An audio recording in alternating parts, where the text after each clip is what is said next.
안녕하세요. 착한 경제를 얘기하는 경제적인 토크쇼 강대성입니다. 여러분은 얼마 전까지 보호종료 아동이라고 불렸다가 최근에 이름이 바뀌었죠. 자립준비 청년 이렇게 바뀌었는데 자립준비 청년에 대해서 얼마나 알고 계신가요? 한동안 자립준비 청년에 대한 지원 강화 방안을 정부 차원에서 발표하면서 주목받게 되었습니다. 말 그대로 보육원 등의 시설에서 보호를 받던 아동들이 18세가 되면 세상에 나와서 적응을 해 나가야 됩니다. 혼자 자립을 해야 되는 상황에 처하게 되는 거죠. 오늘은 그 자립준비 청년으로서 자립준비 청년들의 활동을 계속 돕고 있는 샤인 온 라이트의 윤도현 대표님을 모시고 자립준비 청년에 대한 다양한 이야기 나눠보도록 하겠습니다. 윤 대표님 안녕하세요. 안녕하세요. 반갑습니다. 네. 우리 윤 대표님이 맡고 있는 게 샤인 온 라이트잖아요. 네네. 이게 어떤 뜻인지 소개를 먼저 하고 시작하시죠. 네, 샤인 온 라이트는 빛을 비추다라는 뜻으로 이제 어둠 속에 있는 이제 자립준비 청년들이 힘들어하는 상황에서 좀 빛을 비춰서 조금 세상에 나올 수 있도록 돕는다는 취지를 담고 있습니다. 네. 그러니까 그 자립준비 청년들한테 어떤 희망의 빛을 제공한다는 그런 뜻이죠. 네. 정말 가치 있는 일을 하고 계시는데 먼저 우리 윤 대표님 자기소개부터 좀 하실까요? 네, 저는 이제 현재 이제 대학에서 보건복지를 전공하고 있고요. 또 이제 초록우산 어린이재단이라는 이제 NGO 단체에서 그런 자립활동가들 12명이서 같이 이제 정책도 내고 또 그런 옹호활동, 그러니까 아동 옹호활동을 하는 그런 자조 모임이 있는데 자립준비 청년들의 그런 모임에서 이제 자립활동가로 활동하고 있습니다. 자립활동가로. 네. 우리 윤 대표님도 이제 자립준비 청년이시잖아요. 네네네. 그랬을 때 아마 시청자분들이 우리 저 잘생긴 청년은 과거가 어땠을까? 그러니까 어렸을 때 자라왔던 성장 배경에 대해서 궁금할 것 같은데 이야기해 주셔도 되죠? 네네. 저도 지금은 이렇게 활동을 하고 있지만 저도 그냥 그러니까 보육원 안에서 지냈을 때는 되게 막 다른 친구들과 다르지 않았던 그냥 일반 평범하게 살았던 그냥 학생이었던 것 같아요. 어렸을 때. 네. 근데 이제 저도 이제 또래한테 또 그런 약간 시기 질투를 되게 많이 당했었던 것 같아요. 저도. 네. 막 이제 같이 뭔가 이제 단체 생활이다 보니까 뭔가 일을 저질렀을 때 이제 막 같이 막 다 혼낸다거나 할 때 저는 막 빠져가지고 막 안 혼나려고 막 애를 썼던 것 같아요. 저는 잘못한 게 없는데 왜 거기에 대해서 혼을 내야 되는지 모르겠어서 항상 빠지니까 이제 친구들이 왜 너만 빠지냐 막 이런 식으로 되게 시기 질투를 되게 많이 당했었던 것 같아요. 어렸을 때는. 그래서 되게 상처도 많이 받고 또래들한테. 근데 그래서 어렸을 때 그렇게 평범하게 그냥 지냈던 것 같아요. 저는. 그런 상처가 이제 좀 시간이 지나면 시간 지내놓고 보면 그게 어떤 본인이 어떤 큰 일을 하는데 보약이 될 수 있다고 저는 생각을 해요. 그래서 저도 무기가 됐던 것 같아요. 그죠? 지금 우리 윤 대표님 나이를 물어봐도 돼요? 네, 저는 21살입니다. 21살. 그러면 18세에서 이제 그룹홈 보육을 나와야 되잖아요. 그죠? 그러면 지금 이미 사회에 나오신 지 지금 몇 년 되셨잖아요. 그래서 아마 이렇게 오늘 이렇게 스튜디오에 나와서 이렇게 녹화를 하게 된 이런 어떤 아까 보육원에서 생활했던 그런 생활에서 이렇게 정말 우리 또래에 우리가 같은 똑같은 환경에 처해 있는 아이들한테 내가 빛을 대주자 하는 그런 어떤 터닝 포인트가 됐을 것 같은데 그 터닝 포인트가 뭔지 궁금하거든요. 그렇게 이제 평범하게 지내다가요.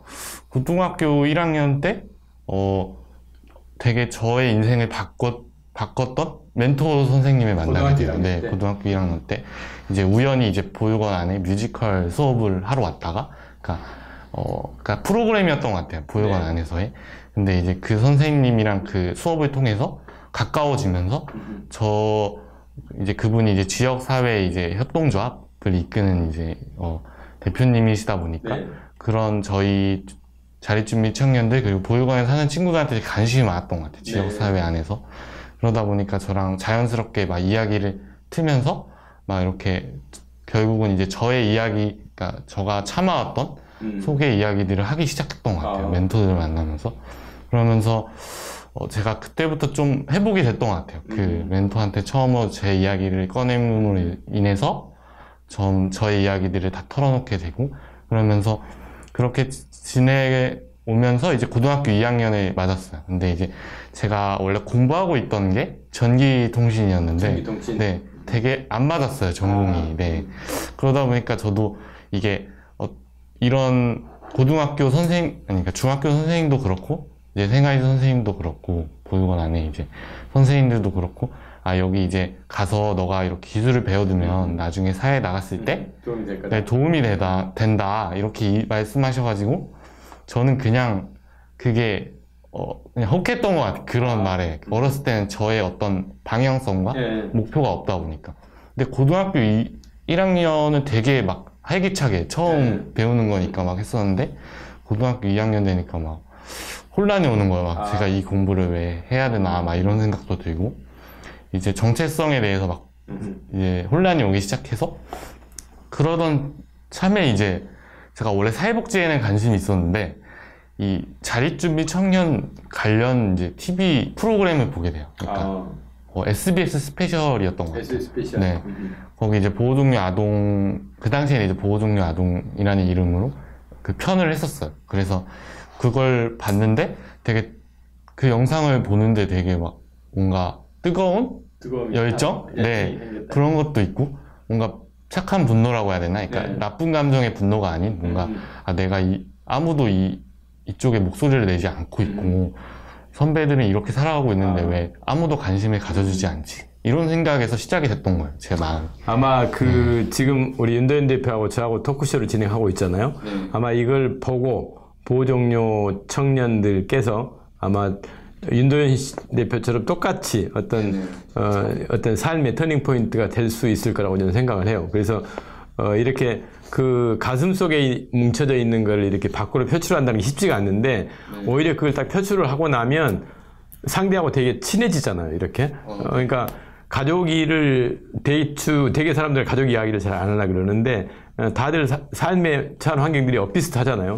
근데 저 사람은 나보다도 행복할 것 같아. 근데 막상 이야기를 들어보면 다 대동소이한 거죠. 대동소이한 거. 그래서 제가 이제 비영리 섹터에서 와서 많은 사람들을 만나다 보면 의외로 우리 윤도현 대표 이야기를 많이 해요. 왜?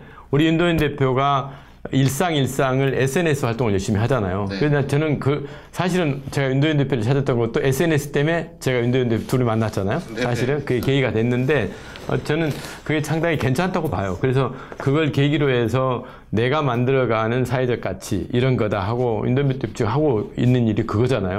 자기가 지금까지 잘 해오신 것 같고, 여기서 더 이제 좀 성장을 더 해서 정말 이쪽 영역에서의 최고의 어떤 멘토가 돼서 정말 이런 청년들의 어떤 롤 모델처럼 이렇게 돼가는 모습을 저는 보고 싶으니까 열심히 노력해 주시고요. 이제 또 하나 이제 궁금한 거는 양부모님하고 함께 살고 계시잖아요. 그래서 저는 그분들을 어떻게 만났고 또 지금의 어떤 관계가 어떤가. 그게 친부모 자식 간에도 갈등이 좀 있을 텐데, 양부모의 아까 우리 윤 대표님이 본인의 어떤 이제 그 가슴에 있던 걸 다 이제 털어버렸기 때문에 어떤 상황인가 저는 좀 그게 궁금해요. 이제 제가 한창 이때 관심을 가지고 한 1년 동안은 정말 그냥 모르는 사람도 막 이제 관련된 이제 분들을 그냥 닥치는 대로 찾으러 다녔던 것 같아요. 막 제가 배우려고 그쪽에 알고 싶으니까 너무 궁금증이 생기고 관심이 가니까 그렇게 찾으러 다니던 중에 이제 아빠를 만나게 됐죠. 지금의 이제 SNS에서 네, 그분들 이제 아빠도 이제 SNS에서 처음 만나게 돼서 처음에는 제가 하고자 하는 비전이 너무 아빠랑 맞았던 것 같아요. 그러니까 첫날 이제 만나자고 해서 이제 SNS 소통하다가 처음에는 이제 일적으로 만났던 것 같아요. 이런 걸 같이 하고 싶다라는 생각이 들어서. 근데 첫날 이제 그런 이야기들을 제가 하면서 저의 비전에 대해서 이야기했던 것 같아요. 근데 아빠가 그걸 되게 공감해 주셨던 것 같아요. 나도 이런 데 관심이 있었으나 되게 잘 사는 줄 알았다. 자립준비 청년들이. 이런 식으로 이야기를 했던 것 같아요. 그러니까 부모님도 잘 모르셨던 거죠. 그 부분에 대해서. 그냥 돈 쥐어줘서 청년들이 잘 살아가는 줄 알았는데 제 이야기를 듣고 너무 필요성을 많이 느꼈던 것 같아요. 그런 사역에 대해서. 네, 그러다 보니까 일에 대해서 관심이 보이셨고 또 저의 비전에 대해서 좀 공감을 많이 해주셨던 것 같아요. 그러면서 제가 뭔가 그때부터 뭔가 이분이 나의 어떤 기둥이 되어줬으면 좋겠다 이런 생각을 좀 하기 시작했던 것 같아요. 그러니까 결국은 한편에 이제 부모님의 부재가 있었고 저도 근데 그 마음에 그 당시에는 이제 자립을 앞두고 되게 막 불안했을 때요. 코로나도 막 터지고 나서 얼마 안 되고 그러니까 제가 졸업할 때 고3 때 딱 코로나가 터지면서 뭔가 제가 꿈을 찾아서 할 수 있는 활동들이 너무 제한적이다 보니까 되게 심리적으로 힘들었던 시기였던 것 같아요. 그러면서 저절로 이제 의지하게 됐던 것 같아요. 부모님에. 네. 그러면서 부모님이 되어달라고 제가 용기를 내서 네, 이야기를 했던 것 같아요. 먼저 윤 대표님이 먼저 제안하셨군요. 네. 그러면서 아빠는 이제 빨리 받아들이셨는데 이제 엄마가 네, 많이 힘들어하셨죠. 이 부분이 너무 생소하시고 사실 아이들도 자식도 2명이나 있었고 원래 네. 그러면 윤 대표님보다 더 어린 네, 그쵸. 네. 어린 이제 초등학생 그리고 유치원 이제 동생들이 있다 보니까 좀 선뜻 뭔가 하기가 좀 처음에는 되게 힘들어 하셨던 것 같아요. 근데 저도 어쨌든 관계를 맺어야 되고 그래서 아빠를 처음 만나고 나서 3주 뒤에 이제 엄마를 같이 만났어요.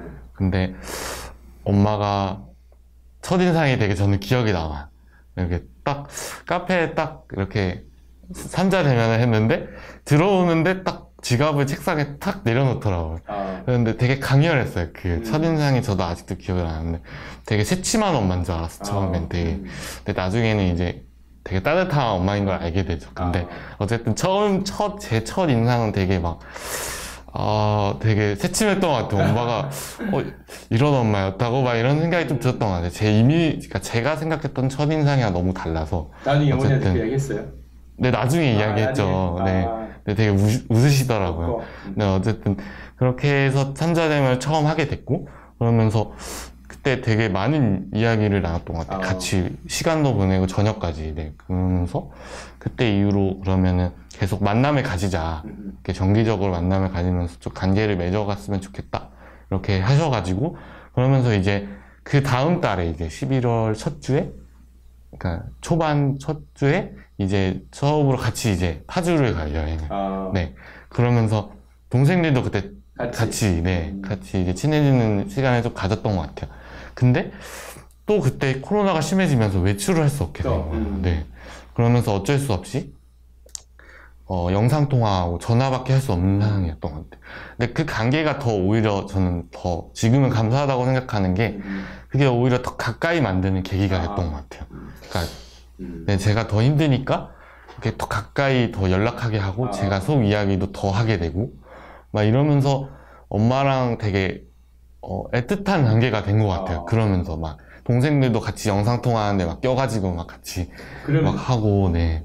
그 집에는 지금 들어가서 지금은 같이 사시는 거예요? 네, 그러니까 그 이후로 이제 한 달 정도 계속 영상통화를 하면서 가까이 지내면서 이제는 부모님이 좀 왔으면 좋겠다 가정으로 네 그러시면서 근데 반대가 좀 심했어요. 네 그러면서 이제 좀 어려움이 있었는데 이제 그래도 우여곡절 제가 이제 의지가 있다 보니까 그러면서 이제 사회복지사 선생님도 이렇게 좀 안 좋은 경험이 있었어요. 입양에 대해서. 입양에 대해서? 네. 자신도 이제 파양은. 그 입양이라는 게 지금 이제 우리 윤 대표님은 성인 입양이잖아요. 네네. 그러니까 되게 입양 그러면 어릴 때 입양을 해서 정말 이분이 친부모처럼 생각을 하고 그러는데 이제 완전히 보통 입양하고 성인 입양이 틀리잖아요. 네네. 그런 상태이기 때문에 더 그랬던 것 같은데. 네. 그런 것도 있고 또 그분이 또 안 좋은, 그러니까 제 담당 선생님이었는데 되게 입양에 자신도 이제 입양을 했다가 파양을 당한 바람에 되게 입양에 대해서 되게 인식이 안 좋으시더라고요. 그래서 반대가 좀 심했고 제일 컸던 건 그거였어요. 제가 이제 자립을 하고 나서 이제 홀로 서기를 하는 데 있어서 이제 너가 자유를 느껴야 느끼는데 왜 굳이 부모님을 만나서 너가 가정으로 들어가서 왜 힘들게 사냐 막 이런 식의 어떤 편견들이 많았어요 사실.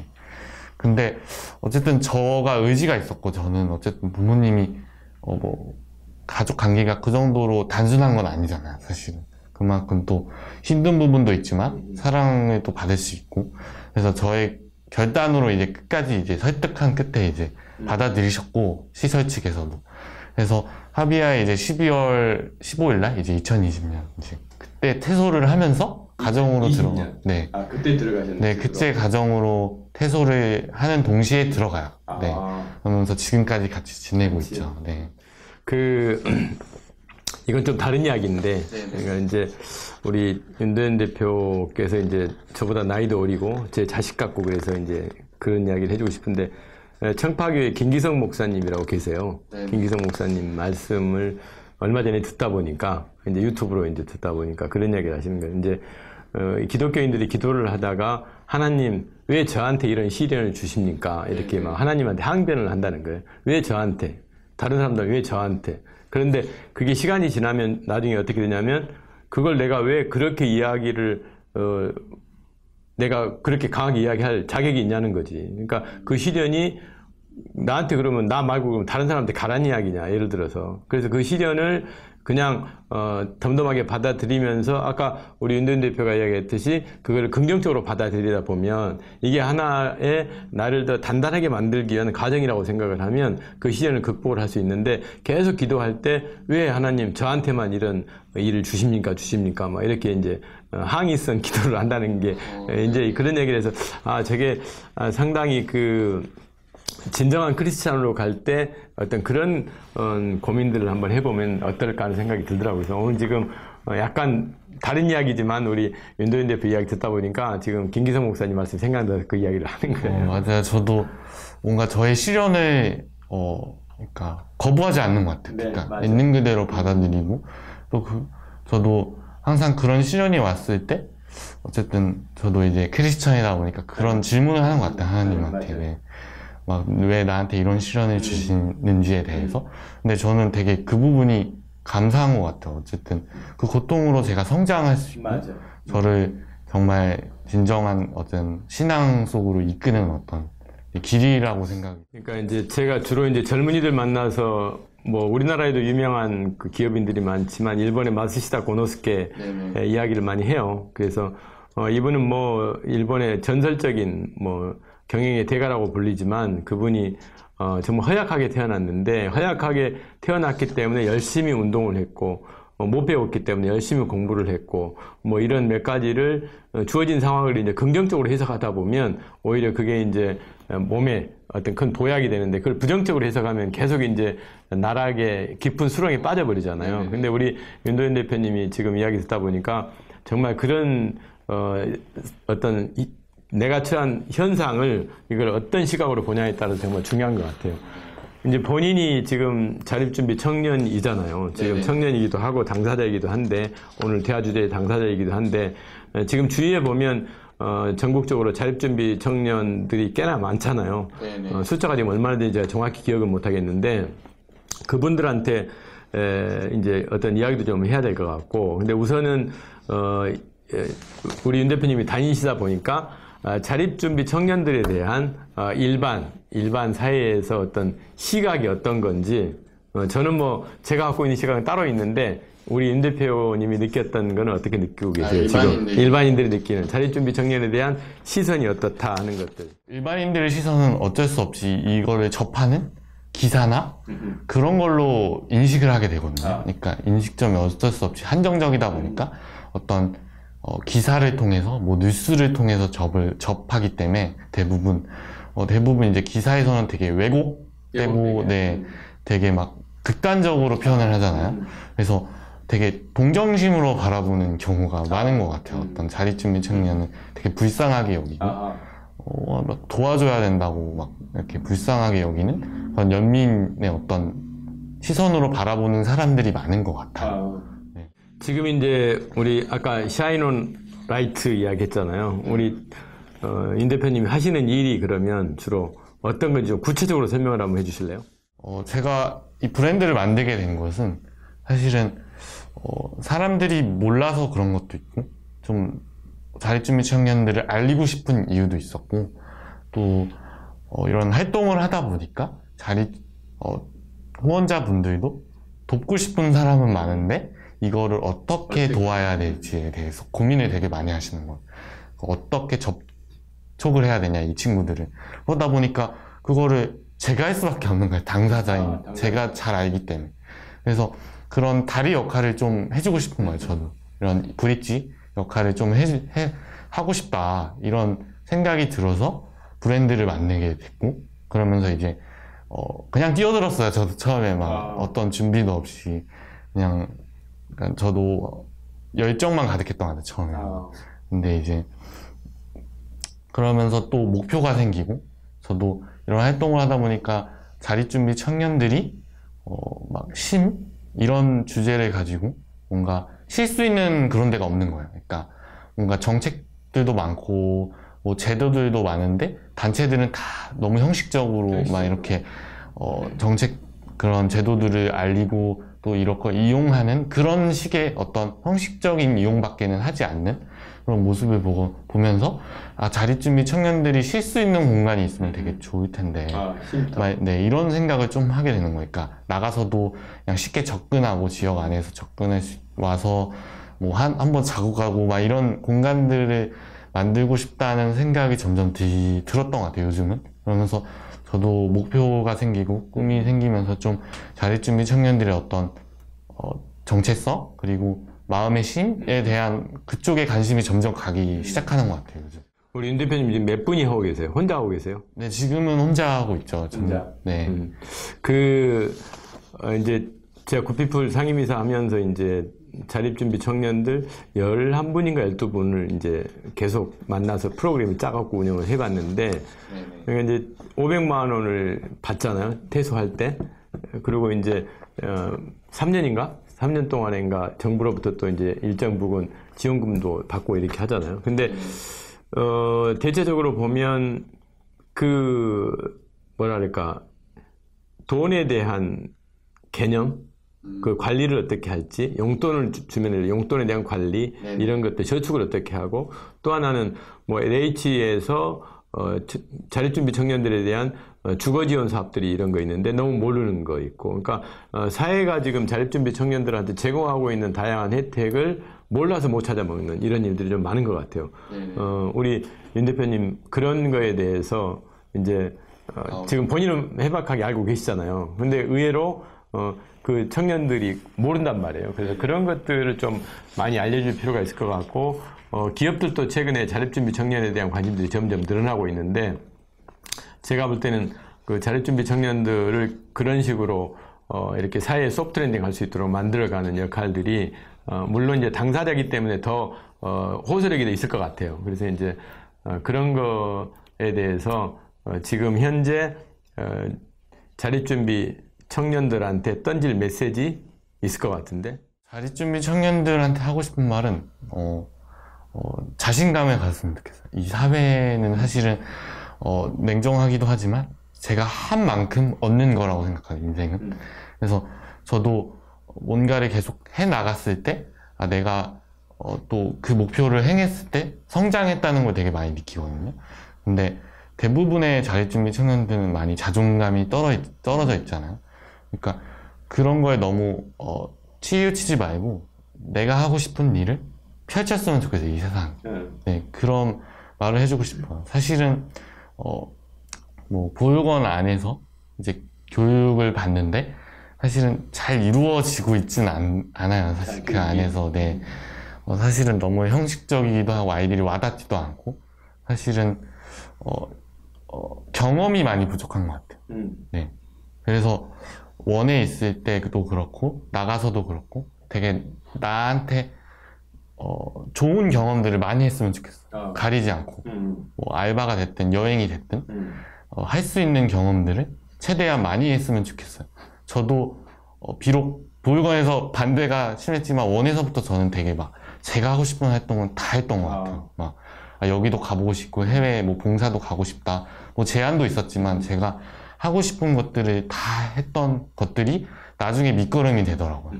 그래서 그런 일반 친구들보다 경험을 훨씬 많이 해야 된다고 저는 생각이 들어요. 그래야 자립도 잘할 수 있고 그만큼 자립에 대한 인식이 높아지기 때문에 그래서 내가 하고 싶은 이 경험은 다 했으면 좋겠다는 말을 해주고 싶어요. 우리 지금 윤 대표님 사회복지 공부하고 있잖아요. 네네. 윤 대표님 꿈이 뭐예요? 꿈. 그게 궁금해 저는. 사회에서 정말 졸업하고 나서 뭔가 나는 이런 일을 꼭 해야겠다는 꿈이 있을 것 같은데. 저도 복지재단을 세우는 게 꿈인 거예요. 복지재단을 네네. 세우시는 게. 네, 그래서 자립준비 청년들의 사업을 하고 싶어요. 저도 직접 제가 어쨌든 남의 기관들은 제 어떤 세계관이랑 좀 맞지 않는 경우도 있잖아요. 그래서 저의 어떤 생각과 그런 것들로 갖추어진 그런 재단을 좀 세우고 싶다는 생각이 들어요. 결국에. 그 하루 일과가 우리 윤 대표님 되게 바쁘신 것 같은데 네네. 몇 시에 일어나요? 저 7시에 일어나요. 그래갖고 네, 7시에 일어나서 학교 준비하고 8시에 나가고 8시 네, 이제 학교 끝나면 또 이제 사람들 만나러 다니고 이제 미팅 다니고 또 그러니까 그런 게 좀 반복인 것 같아요. 저도 이제 쉴 때는 더 바쁜 것 같아요. 더 일정을 많이 잡다 보니까. 네, 그래서 계속 저의 어떤 브랜드를 키워 나가고 있고 또 계속 관련 활동들을 계속 알리는 세상에 알리는 또 우리나라 뭐 정부도 그렇고 그런 알리는 계속 활동을 계속 하고 있어요. 해외 가보신 적 있어요? 네, 최근에 미국 갔다 왔어요. 미국 갔다가 그러면 처음으로 나가신 거예요? 아니요, 인도네시아를 처음 인도네시아를 갔었고요. 고등학교 1학년 때. 고등학교 1학년 때. 하여간 기회가 나면 해외도 좀 많이 가보고 그래야 해외에서의 어떤 그러니까 이 그룹홈이나 지금 자립준비 청년이라는 이런 제도가 네네. 한국만 했던 좀 특수한 제도 아닌가요? 그죠? 외국에도 있어요 이런 게? 외국은 사실 그만큼 커버를 하고 있기 때문에 사실 그런 이름을 쓰지 않죠. 네. 네. 그리고 명칭도 사실은 되게 신중해야 되는 부분이다 보니까 또 계속 면칭에 대한 어떤 그 고민도 되게 많은 것 같아요. 네. 이게 지금 보호종료 아동에서 자립준비 청년으로 바뀐 게 언제죠? 작년. 네, 정식적으로 7월에. 특히 사회복지영역에서 어떤 그 단어를 만들 때 정말 잘 만들어야 된다고 저는 생각을 해요. 네네네. 그게 자칫 잘못하면 그 단어 때문에 선입견이 생기는 거예요. 맞아요, 그것 때문에. 그거를 지금은 쪽방촌 이것도 뭐 전번에 저하고 토크쇼 했던 분은 쪽방촌이 아니고 거기는 희망의 삼터 뭐 이런 식으로 아주 굿 아이디어 같더라고요. 그래서 오늘 하여간 우리 윤 대표님 바쁘신 일정에 오셔서 대단히 감사드리고요. 이제 마무리할게요, 제가. 네네. 그 자립이라는 단어의 뜻은 혼자서 서다라는 뜻입니다. 자립준비 청년들에게 가장 중요한 것은 자립하려는 의지입니다. 아까 윤 대표께서도 이야기를 했지만 경험을 많이 해라고 이제 그런 동료들한테 이야기를 하셨고 한 만큼 얻는다, 자존감을 키우자 이런 이야기를 하셨는데 그들이 이런 자세를 가지고 일하는 데 있어서 저희들이 조금만 도움이 되면 든든한 아마 기둥으로서 생각을 하면서 더 나은 삶을 스스로 만들어 갈 것 같습니다. 이게 우리 사회의 구성원들이 해야 될 몫이 아닌가 저는 생각을 합니다. 자립준비 청년들을 위한 실질적인 지원 방안들이 더욱 많이 마련되길 기원하면서 오늘 토크쇼 마치겠습니다. 고맙습니다. 감사합니다.